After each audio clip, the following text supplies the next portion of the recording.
एक दिन रानो चिड़िया भोजन की तलाश में निकलती है। रानो चिड़िया इधर उधर घूम रही थी कि अचानक रानो चिड़िया की नजर एक चमकती हुई चीज पर पड़ती है। ये क्या है? शायद कोई सोने की चीज है। रानो चिड़िया पास जाकर देखती है तो वो एक चमकता हुआ मोती था। रानो चिड़िया उसे उठा लेती है। ये कैसा मोती है? अचानक रानो चिड़िया को अपनी आवाज बदली हुई महसूस होती है। रानो चिड़िया की आवाज बहुत भारी हो गई थी। असल में वो मोती एक जादूगर का होता है। इस मोती का राज ही यही होता है कि जो कोई इस मोती को छुए उसकी आवाज बदल जाती है। रानो चिड़िया बहुत परेशान हो जाती है। रानो चिड़िया जल्दी से वो मोती लेकर जंगल में अपने दोस्तों के पास जाती है। एक जगह मिठू तोता और कालू कौवा बैठे हुए थे। आओ रानो बहन, कैसी हो? रानो चिड़िया अपनी बदली हुई आवाज के कारण कोई जवाब नहीं देती। क्या हुआ रानो चिड़िया, तुम ठीक तो हो? रानो चिड़िया अपनी बदली हुई भारी आवाज में बोलती है। मैं ठीक हूँ।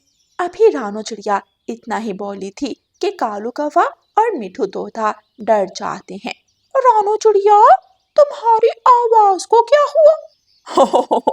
ये तो ऐसे लग रहा है जैसे कोई और पक्षी बोल रहा हो। रानो और कुछ नहीं बोलती और वो मोती निकाल कर दिखाती है। मैंने सिर्फ इस मोती को छुआ था, मुझे नहीं मालूम क्या हुआ। कालू कौवा इतना चमकता हुआ मोती देखकर हैरान रह जाता है। वाह, ये मोती तो बहुत चमक रहा है। ये कोई खजाना तो नहीं? रानो चिड़िया, क्या तुम्हें खजाना मिला है? ऐसे कहते हुए कालू कौवा जल्दी से वो मोती पकड़ लेता है। जैसे ही कालू कौवा वो मोती पकड़ता है, अचानक बकरी की तरह मैं करने लगता है। रानो चिड़िया और मिठू तोता हंसने लगते हैं।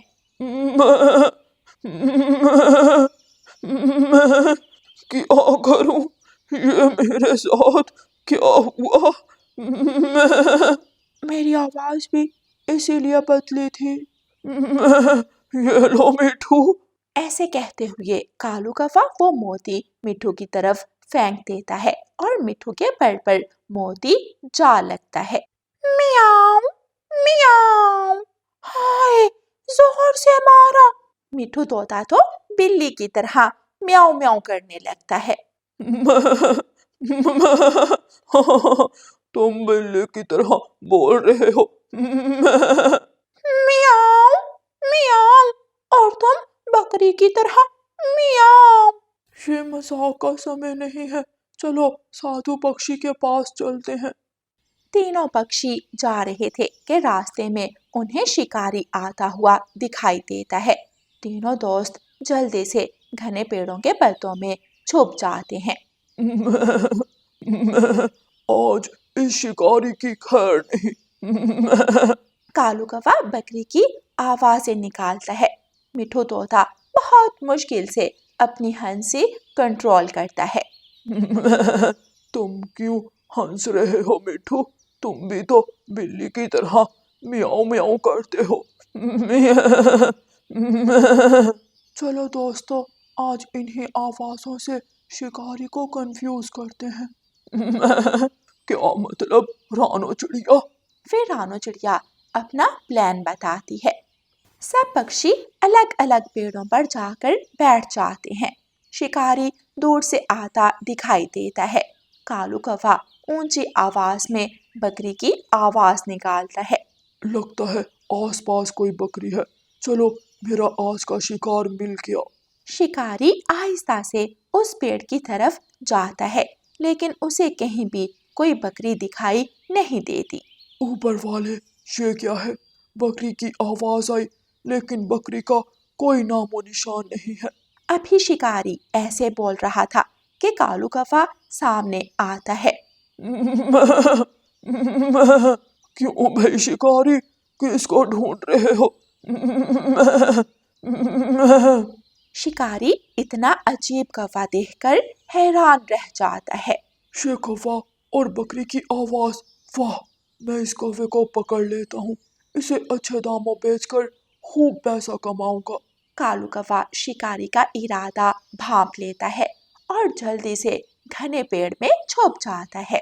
शिकारी कौवे को तलाश करने आगे बढ़ता है। इतने में मिठू जो के बिल्ली की आवाज निकालता है, म्याऊं, म्याऊं।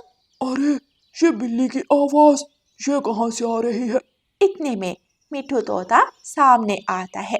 म्याऊं, क्या तुम मुझे ढूंढ रहे हो? म्याऊं। हैं? ये क्या है? पहले कौवा बकरी की आवाज में बोल रहा था और अब ये तोता बिल्ली की तरह।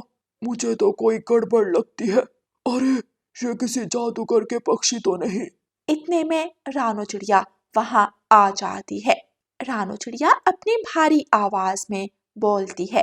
हाँ बे शिकारी, क्या ख्याल है? शिकारी जो पहले ही डरा हुआ था, रानो चिड़िया की इतनी भारी आवाज सुनकर डर जाता है और वहां से भाग जाता है। सब पक्षी हंसने लगते हैं। अरे हमने उसे डरा दिया। म्याऊं, वाह क्या मजा आया है, हमने खूब खेल खेला। म्याऊं। हाँ, अब ये कभी इस जंगल की तरफ शिकार के लिए नहीं आएगा। चलो रानो चिड़िया, साधु पक्षी के पास चलते हैं। सब पक्षी जल्दी जल्दी साधु पक्षी के पास जाते हैं और जाकर अपनी समस्या बताते हैं। साधु पक्षी अपने मुंह में कुछ पड़ता है और उनकी तरफ फूंक देता है। जाओ, तुम अब ठीक हो। धन्यवाद साधु जी। मेरी आवाज भी वापस आ गई। शुक्र है सब ठीक हो गया। लेकिन ये सब हुआ कैसे? रानो चिड़िया वो पत्ते में लिपटा हुआ मोती साधु पक्षी को देती है और सारी बात बताती है। हाँ, ये एक जादूगर का मोती है। उसने इस मोती पर एक्सपेरिमेंट किया था और उससे ये मोती इस जंगल में खो गया। हमने असली आवाज खो दी, लेकिन देखो आज इसी बदली हुई आवाज ने हमारी जान बचाई। इतने में वहां बुलबुल रोती हुई आती है। साधु पक्षी मेरी मदद करो। क्या हुआ? तुम रोना बंद करो। शिकारी ने जाल बिछाया था, मैं अंडा लेकर जा रही थी। मैं बहुत डर गई और अंडा जाल में गिर गया। वो शिकारी कभी भी आता होगा। तुम फिक्र ना करो बुलबुल, शिकारी अपना जाल छोड़कर भाग गया है, वो कभी लौट कर नहीं आएगा। तुम्हें इतना यकीन कैसे है रानो? बहुत लंबी कहानी है, फिर कभी सुनाऊंगी। चलो तुम्हारा अंडा लेने चले। फिर सब पक्षी जंगल के उस हिस्से की तरफ जाते हैं जहां शिकारी ने जाल बिछा रखा था। बुलबुल तुम यहाँ वेट करो, तुम्हारा अंडा हम ले आते हैं। फिर रानो चिड़िया कालू कौवे और मिठू तोते की मदद से जाल से अंडा निकाल लाती है। बहुत बहुत धन्यवाद रानो चिड़िया, तुम बहुत अच्छी हो। अगर तुम आज हिम्मत ना करती तो शायद मैं अपना अंडा खो देती। शिकारी से बचना असल जीत नहीं, बल्कि एक दूसरे का ख्याल रखना असल जीत है। तो प्यारे दोस्तों, इस कहानी से हमें सीख मिलती है कि मुश्किल समय में हमेशा एक दूसरे का साथ देना चाहिए। और प्यारे दोस्तों, इस कहानी को लाइक, अपने दोस्तों के साथ शेयर और चैनल को सब्सक्राइब करना बिल्कुल मत भूलना। आपका धन्यवाद। रानो चिड़िया की ऐसी कहानियाँ सुनने के लिए YouTube सर्च बार में रानो चिड़िया की कहानी लिखें या फिर ये बटन दबाकर बोलकर कहें रानो चिड़िया की कहानी। पहाड़ों वाले जंगल में एक ठगनी चील की खबर फैली हुई थी। रानो चिड़िया, गौरी और बुलबुल भी उस ठगनी चील के बारे में बात कर रही थी। तुम दोनों को उस ठगनी चील का पता चला? दूर से जंगल के पक्षियों से सुना है कि वो ठगनी चील कोई रिश्तेदार बनकर आती है, अपनी मीठी मीठी बातों में लगाकर रातों रात सब लूट कर ले जाती है। हमें अब जो करना रहना होगा, वो ठगनी चील किसी भी समय हमारे जंगल में भी आ सकती है। हाँ रानो बहन, हमें इर्द गिर्द हर नए आने वाले पक्षी पर नज़र रखनी चाहिए। अच्छा मैं चलती हूँ, बच्चे घर पर अकेले हैं। हाँ हाँ, सब ज़्यादा समय घर पर ही गुजारो, क्या पता कब वो ठगनी चील किसके घर आ जाए। रानो चिड़िया, गौरी कवि और बुलबुल अपने अपने घरों को चली जाती हैं। पता नहीं वो ठगनी कब किस रूप में आ टपके। अगले दिन ठगनी चील तैयार हो रही थी कि तभी वहाँ उसकी सहेली आ जाती है। सहेली, आज किसको लूटने का इरादा है? मैंने सुना है दूसरे जंगल के पक्षियों के पास बहुत सा माल है। बस आज उसी जंगल जाने की तैयारी है। उस जंगल जाना है तो सावधान रहना। उस जंगल के पक्षी बहुत तेज हैं। तुम बस देखो, मैं ऐसा भेष बनाकर जाऊंगी, कोई पहचान नहीं पाएगा। अच्छा, अब मुझे बताओ, मैं किस पक्षी जैसी लग रही हूँ? तुम एक बूढ़ी चिड़िया लग रही हो। बस अब मुझे उस जंगल में एक चिड़िया का परिवार ढूंढना होगा। ठग चील रानो चिड़िया के जंगल पहुंच जाती है। सबसे पहली मुलाकात उसकी गोरी कवि से होती है। अरे बूढ़ी चिड़िया, तुम कौन हो? पहले कभी इस जंगल में नहीं देखा। ओहो, तुमने मुझे पहचाना नहीं? कमाल है, बहुत जल्दी भूल गई। मुझे तो तुम रानो चिड़िया की रिश्तेदार लगती हो। हाँ हाँ, मैं उसी की रिश्तेदार हूँ।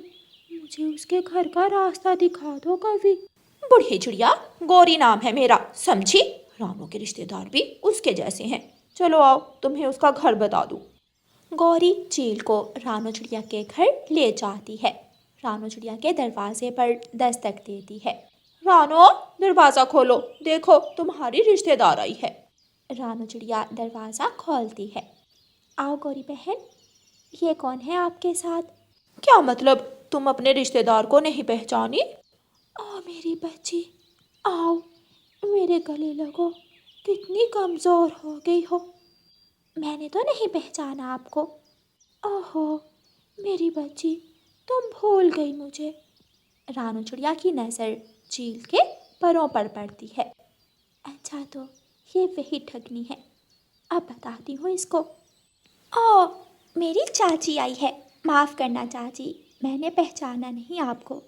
आइए आइए चाची, क्या लाई हो आप मेरे लिए? गौरी बहन, ये मेरी सबसे अमीर चाची है। क्या सच में रानो? तो फिर देखो तो चाची क्या लाई है। तुम्हारी चाची मतलब मेरी चाची। ठगनी चील सोचती है। अच्छा, तो इस चिड़िया की चाची बहुत अमीर है। चलो, आज रात तक मैं भी इसकी अमीर चाची बन जाती हूँ। रानो चिड़िया ठगनी चील को अंदर ले जाती है। देखो बच्चों, मेरी चाची आई है और आपके लिए बहुत सारे खिलौने लाई है।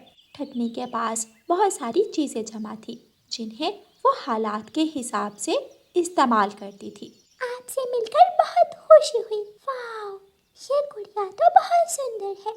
हाँ चाची, ये गाड़ी भी बहुत सुंदर है। अच्छा चाची जी, मैं अभी आपके खाने को कुछ लाती हूँ, आप बच्चों के पास रहना। रानो चिड़िया गौरी कवि के घर जाती है। रानो, तुमने कभी बताया नहीं तुम्हारी चाची इतनी अमीर है। गौरी बहन, तुमने पहचाना नहीं, ये वही ठगनी चील है। अब सुनो, सारे पक्षियों को जमा करो और मेरे घर ले आओ। हाँ रानो, तुम घर जाकर उस ठगनी पर नजर रखो, मैं अभी सब पक्षियों को लेकर आ रही हूँ। रानो चिड़िया अपने घर जाती है और गौरी कबूतर, तोते और बुलबुल को इकट्ठा करती है और उन्हें सारी बात बताती है। गौरी कवि सब पक्षियों को लेकर रानो चिड़िया के घर आ जाती है। रानो, ये सब पक्षी तुम्हारे घर क्यों आ गए हैं? अरे चाची, आपने मुझे नहीं पहचाना? मेरे लिए तो हमेशा आप कुछ ना कुछ लाती हैं, इस बार कुछ नहीं लाई? ऐसे कैसे हो सकता है, मैं तुम सबके लिए तोहफे लाई हूँ। ठगनी चील कबूतर को अपने बैग में से निकाल कर फल देती है और तोते को अमरूद। मेरे लिए जरूर कुछ खास होगा, जल्दी निकालो चाची जी। बैग में मोतियों का हार चमक रहा था। चाची, मुझे वही मोतियों का हार चाहिए, बस मुझे वही चाहिए। हाँ हाँ गौरी, तुम वो हार रख सकती हो, मेरी चाची के पास ऐसे बहुत से हार हैं। ठगनी चील बहुत बुरी तरह फंस गई थी। सारे पक्षी रात का खाना एक साथ खाते हैं। गुड़िया और कुकू सो जाते हैं। रानो, ये सारे पक्षी अपने अपने घरों को क्यों नहीं जाते? मैं बहुत थक गई हूँ, मुझे तो नींद आ रही है। ये कैसी बातें कर रही हैं आप चाची? आपको याद नहीं, जब भी आप आती हैं सब पक्षी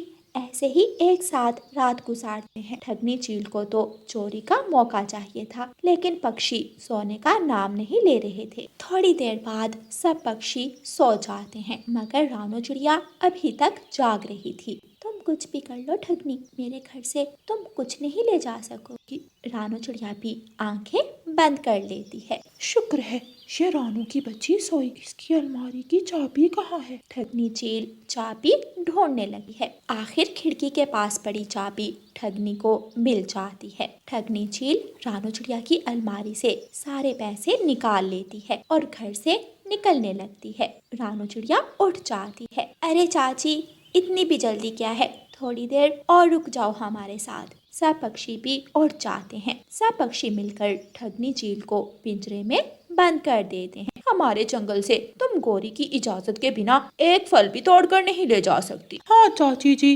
तुम्हें क्या लगा था तुम सारा माल लेकर गायब हो जाओगी? दुष्ट पक्षियों, तुम सबने मेरा सारा सामान ले लिया मुझसे। अब मुझे जाने दो, मैं कभी इस जंगल में दोबारा नहीं आऊंगी। मुझे जाने दो। चाची जी, इतनी भी क्या जल्दी है, अभी तो हम सब ने आपकी बहुत सेवा करनी है। हाँ बिल्कुल, हमारे जंगल के पक्षियों को लूटना इतना आसान नहीं है। मैं तो तुम्हें देखकर ही पहचान गई थी कि तुम चिड़िया नहीं चील हो। ठगनी चील चिड़िया को लूटने आई थी, लेकिन खुद ही उसके जाल में फंस गई थी। सब पक्षी चील की हालत देखकर हंसने लगते हैं। प्यारे दोस्तों, इस कहानी को लाइक, अपने दोस्तों के साथ शेयर और चैनल को सब्सक्राइब करना बिल्कुल मत भूलना। आपका धन्यवाद।